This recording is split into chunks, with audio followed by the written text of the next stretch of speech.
15 days पहले मैंने इस पासपोर्ट को अप्लाई किया था और ये पासपोर्ट बन करके मेरे हाथ में आ चुका है। यहाँ पे आप देख सकते हैं। सो आज की इस वीडियो में यही बताने वाले हैं आप अपने मोबाइल फ़ोन से खुद का पासपोर्ट या किसी और का पासपोर्ट कैसे ऑनलाइन कर सकते हैं। पासपोर्ट ऑनलाइन करने के लिए आपके पास कौन कौन से डॉक्यूमेंट होना चाहिए, तो एक आधार कार्ड होना चाहिए और एक आपके पास पैन कार्ड होना चाहिए। अगर पैन कार्ड नहीं है तो आपके पास 10th का मार्कशीट है तो उससे हो जाएगा, क्योंकि उसमें 2 डॉक्यूमेंट लगते हैं, एक एड्रेस प्रूफ और एक बर्थ प्रूफ। सो आज की इस वीडियो को कंटिन्यू देखना होगा क्योंकि फॉर्म में काफ़ी सारे चेंजेस किए गए हैं। तो चलिए वीडियो को स्टार्ट करते हैं और जानते हैं। आपको अपने क्रोम ब्राउजर को प्ले स्टोर से अपडेट करके ओपन करना है। इसके सर्च बॉक्स में सर्च करना है पासपोर्ट ऑनलाइन अप्लाई। पासपोर्ट सेवा हेडलाइन पर आपको क्लिक करना है। यहाँ पे आपको कई सारे ऑप्शंस मिल जाते हैं। इसको पहले पॉपअप को कट करेंगे। पासपोर्ट अप्लाई करने से पहले आपको यूजर आईडी और पासवर्ड बनाना होगा, जो कि 1 मिनट के अंदर बन जाता है। तो इसके लिए क्लिक करेंगे न्यू यूजर रजिस्ट्रेशन। यहाँ पे 2 ऑप्शन मिलते हैं सिलेक्ट करने के लिए। सीपीबी दिल्ली, ये गवर्नमेंट के जो ऑफिसर्स होते हैं उनके लिए है, तो आपको नीचे वाला सिलेक्ट करना है पासपोर्ट ऑफिस। इसके बाद यहाँ पे आपको अपने पासपोर्ट ऑफिस का नाम सेलेक्ट करना है। अगर आपके जो नजदीक वाला पासपोर्ट ऑफिस है उसका नाम शो नहीं हो रहा है तो उससे बड़ा वाला जो पासपोर्ट ऑफिस है उसका नाम सेलेक्ट कर लेना है आपको, और बाद में जो नजदीक वाला पासपोर्ट ऑफिस है वो आपको मिल जाएगा। इसके बाद जिनका पासपोर्ट अप्लाई कर रहे हैं उनका नाम फिलअप करना है। फर्स्ट और मिडिल नेम एक साथ होना चाहिए और सरनेम जो है वो लास्ट में होना चाहिए, कुछ इस तरह से। अगर उस व्यक्ति का नाम 2 वर्ड में है तो फर्स्ट वर्ड यहाँ पे टाइप करना है और सरनेम यहाँ पे टाइप करना है, लास्ट वाला।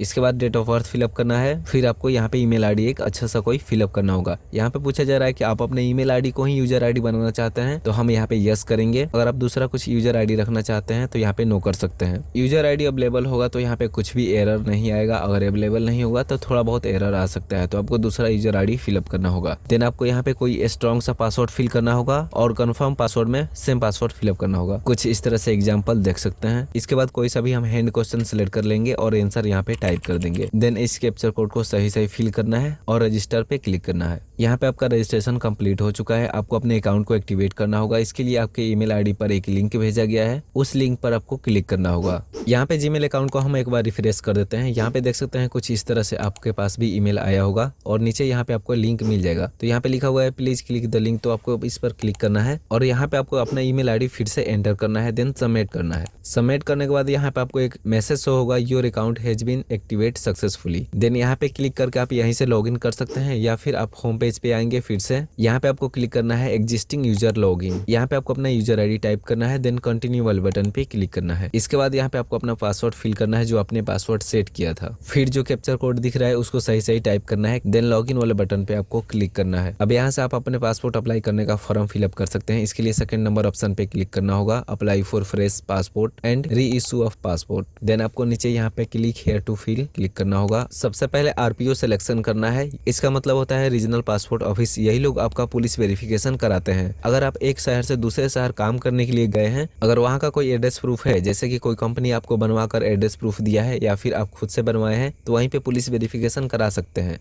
तो वहाँ का स्टेट और डिस्ट्रिक्ट सेलेक्ट करना होगा। तो इससे ये फायदा होगा कि आपको अपना काम छोड़कर अपने शहर या गांव नहीं आना पड़ेगा पुलिस वेरिफिकेशन करवाने के लिए। तो उसके लिए आपके पास कोई भी एड्रेस प्रूफ डॉक्यूमेंट होना चाहिए वहाँ का। तो आप जिस भी एड्रेस प्रूफ डॉक्यूमेंट से अप्लाई कर रहे हैं उसका सबसे पहले स्टेट सेलेक्ट करेंगे। देन आपको डिस्ट्रिक्ट सेलेक्ट करना है। डिस्ट्रिक्ट और स्टेट सेलेक्ट करने के बाद ऑटोमेटिक नेक्स्ट पेज ओपन हो जाता है। फर्स्ट टाइम अप्लाई कर रहे हैं तो आपको यहाँ पे सेलेक्ट करना है फ्रेश पासपोर्ट। अगर आप री इशू करना चाहते हैं तो यहाँ पे री इशू को सिलेक्ट करेंगे। तो इस वीडियो में हम फ्रेश पासपोर्ट के बारे में जानेंगे। यहाँ पे एप्लीकेशन टाइप में नॉर्मल सेलेक्ट करना है। अगर तत्काल सेलेक्ट करते हैं तो डॉक्यूमेंट भी अधिक लगेंगे और पैसे भी। यहाँ पे नॉर्मल लोग 36 पेज को सिलेक्ट करते हैं। अगर आपको एक कंट्री से दूसरे कंट्री ज्यादा ट्रेवल करना है तो 60 पेज को सिलेक्ट कर सकते हैं। इसमें फीस भी अधिक लगेंगे। देन आपको नेक्स्ट पे क्लिक करना है। यहाँ पे एप्लीकेंट डिटेल्स फिल करना है। सबसे पहले यहाँ पे नाम टाइप करेंगे, फर्स्ट और मिडिल नेम एक साथ। जैसे 3 वर्ड में उनका नाम है तो, अगर 2 वर्ड में नाम है तो फर्स्ट नेम यहाँ पे टाइप करेंगे और सरनेम में लास्ट नेम टाइप करेंगे। देन आपको जेंडर सिलेक्ट करना है। क्या आपको अदर नेम से भी जाना जाता है? अगर जाना जाता है तो यस करेंगे और नाम फिलअप करेंगे। अगर नहीं जाना जाता है तो नो पे क्लिक करेंगे। क्या आपने नाम अपना चेंज किया था कभी? अगर चेंज किया था तो यस पे क्लिक करेंगे। अगर नहीं किया था तो नो पे क्लिक करेंगे। देन आपको अपना डेट ऑफ बर्थ टाइप करना है। यहाँ पे पूछा जा रहा है इंडिया से बाहर आपका जन्म हुआ है। अगर इंडिया से बाहर जन्म हुआ है तो यस पे क्लिक करेंगे। अगर इंडिया से बाहर जन्म नहीं हुआ है तो नो पे क्लिक करेंगे। इसके बाद आपका जन्म जिस सिटी या गाँव में हुआ है उसका नाम यहाँ पे टाइप करेंगे। देन आपको अपना स्टेट सेलेक्ट करना है। फिर डिस्ट्रिक्ट सेलेक्ट करना है, मतलब जिला। यहाँ पे मैरिटल स्टेटस सेलेक्ट करेंगे। अगर आपका शादी शादी हो चुका है तो इमीरेट पे क्लिक करेंगे। अगर आपका शादी नहीं हुआ है तो सिंगल पे क्लिक करेंगे। देन आपको इंडिया का सिटीजनशिप सेलेक्ट करना है, मतलब आप भारत का नागरिक कब से हैं, जन्म से हैं तो बर्थ को सिलेक्ट करेंगे। अगर आप इंडिया का नहीं है, इंडियन सिटीजनशिप लिए हैं तो सेकंड नंबर वाले ऑप्शन को सिलेक्ट करेंगे। अगर और कोई केस है तो थर्ड नंबर वाले ऑप्शन को सिलेक्ट करेंगे। अगर आपके पास पैन कार्ड है तो उसको यहाँ पे टाइप करेंगे, वोटर आईडी है तो उसको टाइप करेंगे, अगर नहीं है तो छोड़ सकते हैं। एम्प्लॉय टाइप में आपको सिलेक्ट करना है किस टाइप के काम में आप आते हैं, जैसे कोई गवर्नमेंट जॉब या फिर प्राइवेट जॉब या फिर सेल्फ एम्प्लॉय जो भी है यहाँ से सेलेक्ट करेंगे। स्टूडेंट है तो स्टूडेंट पे क्लिक करेंगे। कि आपके पेरेंट्स गवर्नमेंट सर्वेंट है, अगर हैं तो यस पे क्लिक करेंगे और गवर्नमेंट सर्वेंट नहीं है तो नो पे क्लिक करेंगे। इसके बाद यहाँ पे आपको एजुकेशन क्वालिफिकेशन सेलेक्ट करना है अपना। यहाँ पे कई लोगों को कंफ्यूजन होते है कि हमारा पासपोर्ट एसीआर में बन रहा है कि नॉन एसीआर में बन रहा है, तो यहाँ पे आप एजुकेशन क्वालिफिकेशन सेलेक्ट करेंगे तो ऑटोमेटिक ऑप्शन सेलेक्ट हो जाता है। जैसे कि हमने यहाँ पे अपना एजुकेशन क्वालिफिकेशन सेलेक्ट किया तो ऑटोमेटिक यस पे क्लिक हो गया, मतलब नॉन एसीआर में आपका पासपोर्ट बन रहा है। अगर आप पढ़े लिखे नहीं है तो आपका जो पासपोर्ट है एसीआर कैटेगरी में बनेगा। इससे ये फर्क पड़ता है कि आप किसी कंट्री में काम करने के लिए नहीं जा सकते। इसके बाद आपके शरीर में कोई ऐसा निशान है जिससे आपका पहचान किया जा सकता है, उसको यहाँ पे फिल करेंगे और किस साइड है वो भी। देन आपको अपना आधार नंबर टाइप करना है और इसको रीड करके एक्सेप्ट करना है। देन आपको क्लिक करना है सेव माई डिटेल्स, फिर आपको नेक्स्ट वाले बटन पे क्लिक करना है। अब यहाँ पे आपको अपना फैमिली डिटेल्स फिल करना है। सबसे पहले फादर का नेम पूछ रहा है तो फादर का नेम टाइप करेंगे, जैसे आप अपना नाम टाइप किए थे, फर्स्ट नेम और मिडिल नेम एक साथ और लास्ट नेम सर नेम के साथ। देन मदर का नाम टाइप करना है, सेम उसी तरह से फर्स्ट नेम मिडिल नेम एक साथ और लास्ट नेम सर नेम में। अगर आप मैरिटल स्टेटस में मैरिड सेलेक्ट किया होता तो यहाँ पे वाइफ का भी ऑप्शन आ जाता नेम फिलअप करने का। देन सेव माई डिटेल्स पे क्लिक करेंगे, फिर आपको नेक्स्ट वाले बटन पे क्लिक करना है। यहाँ पे आपको अपना प्रेजेंट एड्रेस टाइप करना है। सबसे पहले पूछ रहा है कि आप इंडिया से बाहर रहते हैं, अगर बाहर रहते हैं तो यस पे क्लिक करेंगे, अगर इंडिया में ही रहते हैं तो नो पे क्लिक करेंगे। अब उस एड्रेस को फिल करेंगे। सबसे पहले हाउस नंबर, विलेज सिटी नाम, विलेज का नाम टाइप करेंगे, स्टेट सेलेक्ट करेंगे, डिस्ट्रिक्ट सेलेक्ट करेंगे, पुलिस स्टेशन सेलेक्ट करेंगे, पिन कोड सेलेक्ट करेंगे, मोबाइल नंबर यहाँ फिलअप करना होगा। देन टेलीफोन नंबर का ऑप्शन है, इसे आप छोड़ देंगे। ईमेल आईडी फिलअप करेंगे। अगर आपके पास परमानेंट एड्रेस है तो यहाँ पे यस करेंगे। यहाँ पे पूछा जा रहा है प्रेजेंट एड्रेस और परमानेंट एड्रेस सेम है तो यस पे क्लिक करेंगे, अगर सेम है तो। अगर सेम नहीं है तो नो पे क्लिक करेंगे और फिल करेंगे। तो मेरा दोनों एक ही है तो हम यस पे क्लिक करेंगे। देन से माई डिटेल्स पे क्लिक करेंगे, फिर आपको नेक्स्ट पे क्लिक करना है। अब यहाँ पे इमरजेंसी कॉन्टेक्ट डिटेल्स फिल करेंगे। सबसे पहले नेम और एड्रेस एक ही साथ आपको फिल करना है कुछ इस तरह से। देन उनका फोन नंबर फिल करेंगे जिनका भी आप कॉन्टेक्ट डिटेल्स फिल कर रहे हैं इमरजेंसी के लिए। टेलीफोन नंबर और ईमेल आईडी को छोड़ भी सकते हैं। जिस वर्ड में स्टार लगा हुआ है कुछ इस तरह से उसको भरना जरूरी है। देन से माई डिटेल्स पे क्लिक करेंगे, फिर आपको नेक्स्ट पे क्लिक करना है। इसके बाद आपको आइडेंटिटी सर्टिफिकेट का सेक्शन देखने को मिलता है। यहाँ पे पूछा जा रहा है कि आपका पासपोर्ट कभी होल्ड किया गया है, अगर किया गया है तो यस, नहीं तो नो करेंगे। इसके बाद है डिप्लोमेटिक ऑफिशियल पासपोर्ट का आपके पास डिटेल्स है। इसका मतलब है सरकारी नौकरी में आप कोई अधिकारी हैं, आपको स्पेशल पासपोर्ट प्रोवाइड किया गया है। अगर किया गया है तो यहाँ डिटेल्स अवेलेबल पे क्लिक करेंगे, अन्यथा नो डिटेल्स पे क्लिक करेंगे। इसके बाद पूछा जा रहा है कि आपने पासपोर्ट के लिए कभी अप्लाई किया था और आपका पासपोर्ट इशू नहीं हुआ है। अगर आपने पहले अप्लाई नहीं किया था तो नो कर देंगे। तो मेरे केस में सब नो है। देन क्लिक करना है सेव माई डिटेल्स, फिर नेक्स्ट। अब यहाँ पे आपको कुछ सवालों का जवाब देना होगा। जैसे कि सबसे पहले पूछा जा रहा है कि आपके ऊपर किसी अपराध के संबंध में कोई कार्रवाई तो बाकी नहीं है इंडियन कोर्ट द्वारा, अगर है तो यस पे क्लिक करेंगे, नहीं है तो नो पे क्लिक करेंगे। इसके बाद आपसे पूछा जा रहा है वर्तमान में लागू किसी कानून के तहत आपके ऊपर कोई वारंट तो जारी नहीं किया गया है, अगर किया गया है तो यस पे क्लिक करेंगे, नहीं तो नो पे क्लिक करेंगे। इसके बाद पूछा जा रहा है वर्तमान कानून के अंतर्गत आपके ऊपर गिरफ्तारी का वारंट तो जारी नहीं किया गया है, अगर किया गया है तो यस पे क्लिक करेंगे, नहीं तो नो। इसी तरह से आपसे कुछ और क्वेश्चन पूछे गए हैं पासपोर्ट के बारे में भी और इंडियन सिटीजनशिप और भी बहुत कुछ है। तो ठीक इसी तरह आपको यस या नो में जवाब देना है, क्योंकि मैं अगर एक एक बताने लगा तो बहुत ही टाइम लग जाएगा। देन आपको नीचे आना है और क्लिक करना है सेव माई डिटेल्स। इसके बाद नेक्स्ट। यहाँ पे आपको आपका पासपोर्ट का रिव्यू देखने को मिल जाएगा कि आपका पासपोर्ट बनने के बाद कैसे दिखेगा। यहाँ पे एक फोटो और सिग्नेचर का ऑप्शन आ रहा है, तो जब आप वेरिफिकेशन के लिए जाएंगे जहाँ पे अपॉइंटमेंट बुक किए रहेंगे वहाँ पर आपसे फोटो और सिग्नेचर लिया जाएगा। वही फोटो और सिग्नेचर यहाँ पे प्रिंट होकर आएगा डाक द्वारा। तो अपना डिटेल्स कुछ इस तरह से देख सकते हैं कि आपके पासपोर्ट पर कैसे प्रिंट होकर आएगा। यहाँ पे आपको दो डॉक्यूमेंट सेलेक्ट करना है, बर्थ प्रूफ और एड्रेस प्रूफ। बर्थ प्रूफ में आपको बर्थ सर्टिफिकेट का ऑप्शन मिल जाता है, वोटर आईडी का मिल जाता है और परमानेंट अकाउंट नंबर मतलब आपका पैन कार्ड का ऑप्शन मिल जाता है। और भी कई सारे यहाँ पे ऑप्शन से देख सकते हैं। तो मैं 10th की मार्कशीट देने वाला हूँ, तो मैं सेलेक्ट करूंगा ट्रांसफर ऑफ स्कूल लिविंग। अब यहाँ से ये बोल रहा है कि डिजी लॉकर से इसे आप वेरीफाई करें। तो यहाँ पे आपको एक ध्यान देने वाली बात है, डिजी लॉकर से इसको खास जरूरत नहीं है वेरीफाई करने के लिए कि ये जो सर्टिफिकेट है हमारा अभी तक डिजी लॉकर में नहीं आया है बिहार गवर्नमेंट द्वारा। जो डॉक्यूमेंट डिजी लॉकर से वेरीफाई नहीं हो रहा है उसको कैसे अपलोड करना है हम वीडियो को लास्ट में देखेंगे। प्रेजेंट रेसिडेंटल एड्रेस प्रूफ में हम आधार कार्ड को सिलेक्ट कर लेते हैं क्योंकि इसका ऑप्शन अवेलेबल है। अब हम इसे डिजी लॉकर से वेरीफाई कर सकते हैं क्योंकि हमारा आधार कार्ड डिजी लॉकर में है।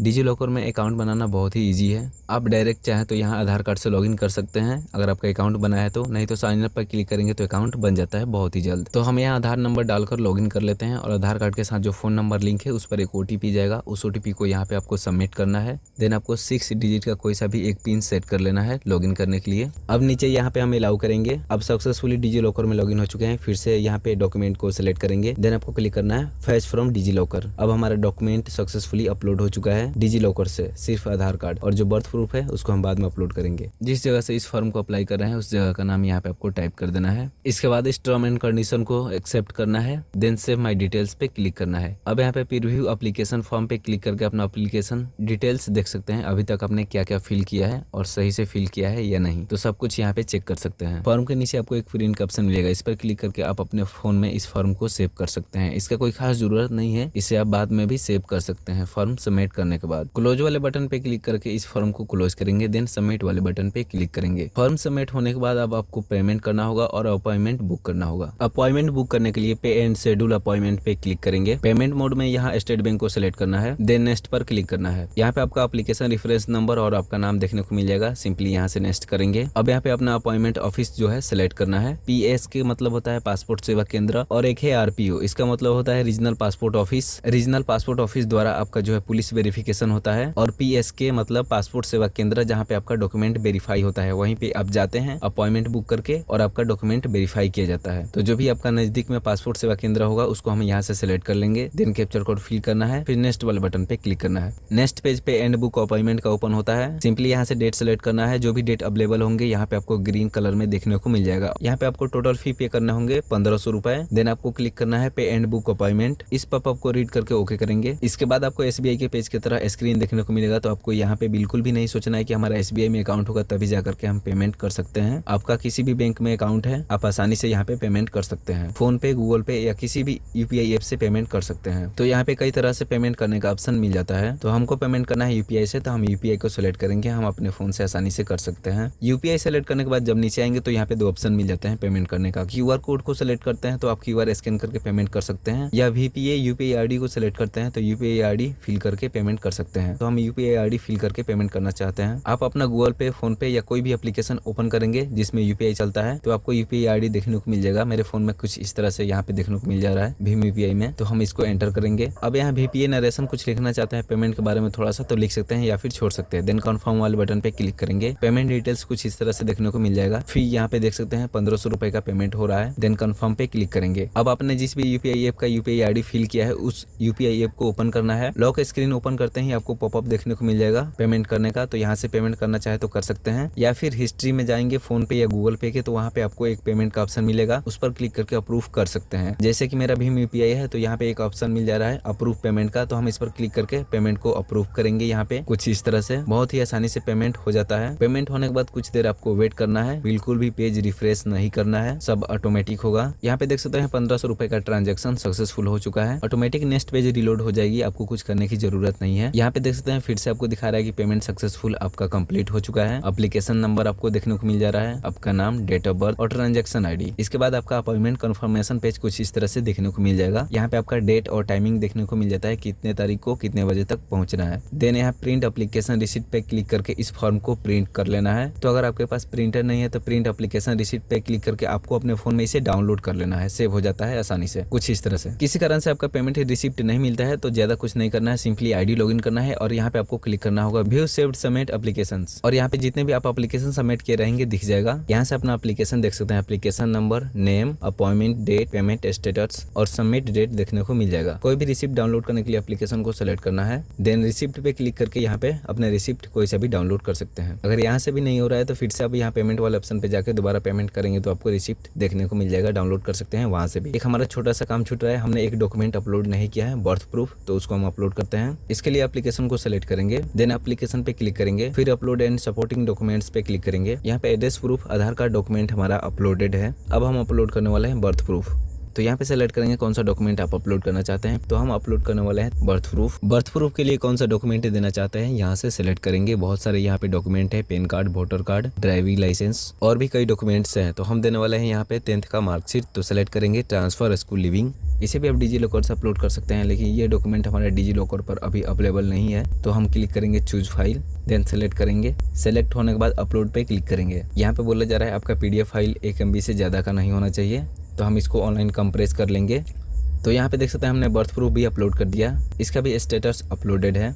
अब आपको कुछ नहीं करना है, अपना एप्लीकेशन क्लोज कर देना है। तो इस तरह से आप पासपोर्ट ऑनलाइन कर सकते हैं। पासपोर्ट ऑनलाइन करने के बाद जब आप अपॉइंटमेंट बुक करते हैं, उसी डेट को जाकर के अपना डॉक्यूमेंट वेरिफिकेशन कराना होता है और सभी डॉक्यूमेंट आपको ओरिजिनल लेकर जाना होता है। जब आपका डॉक्यूमेंट वेरिफिकेशन हो जाता है, आपके एप्लीकेशन को पुलिस वेरिफिकेशन के लिए भेज दिया जाता है। पुलिस वेरिफिकेशन कंप्लीट होने के बाद से आपका जो पासपोर्ट है आपके घर पर डिलीवर कर दिया जाता है मात्र 15 दिनों में।